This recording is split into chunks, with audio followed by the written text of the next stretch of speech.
Имаше една турска група преди малко, каза в Турция такова нещо няма. Дори в Анталия там такова нещо няма. Имаме това, да казваме такова нещо. Тя пък малко се пресмина, но съм женала в един Турция.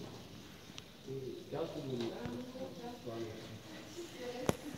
Защото тази сбирка е с близо 100 годишна традиция. Нали? Романската кралица, тя тук идва 30 коя година. После, понеже мястото е много хубаво, софийските професори казват, ние ще устроим, нали, събират от цяла Европа, събират тези такова и зато е там, както си, 90 годишен. Да. Просто всичко се е развивало тук. Но имаме външната ни експозиция в едни помещения с едни прозорци и нещо като зимен сън. Те там и сега на 15 април ще ги изнесем тук. Получават се огромна градина са. С много по-големи, както са тия, тук са дървосъци в сравнение с тях. Те са много високи. Красота! Те в сакси ли са тия кактуси или в някакви... Сега ще видите тук на витрината. Аз, понеже съм отскоро и така ли описвам, до края на тази първата витрина. Значи от оня край на витрината до вратата са 690 вида. Само за тая леха. Представете ли си по-нататък там колко витрини има още? Ще ги видите и по-нататък. Добре, благодаря. Вижте, всяко си има такова. Не се повтаря. Може външно да се приличат, но всяко е от различно семейство. Някои цъфтят, някои правят едни плодове с семена.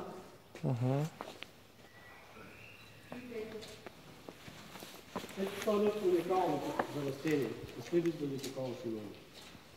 Това посетихте кръста от маймунска опашка.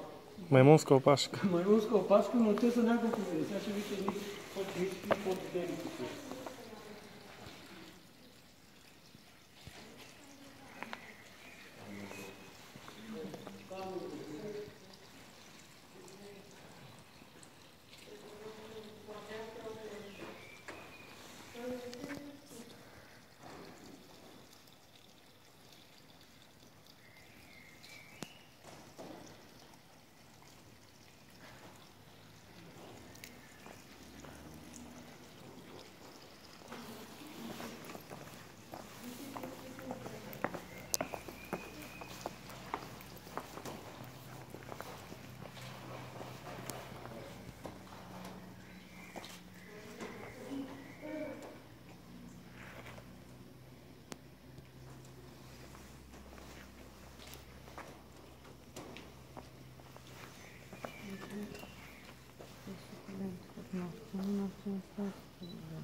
Тези са 2, 3, 4 годишни растения, но са уникални със своите цветчета, докато тези големите не цъфтят. Или цъфтяли на 10 години, на 100 години, не знам какво.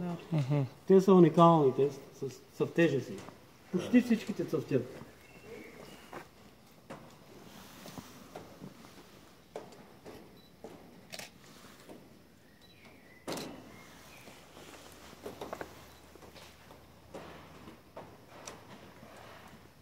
Получи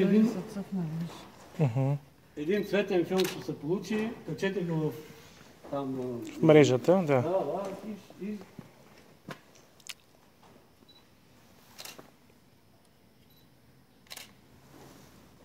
Ще ви покажа някои по-причудливи такива, специално да ги снимате.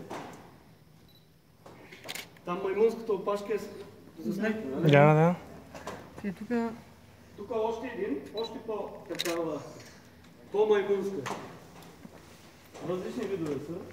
Ето, както си змиевидни кактуси, те са млади, ставали до 10 метра. Просто някакви уникални неща, даже технолога казва, че може да ги качат тук така. Какво ще направят? Това не е 90 годишния кактус, най-стария. Как се е съхранил? Ими още романската кралица. Може би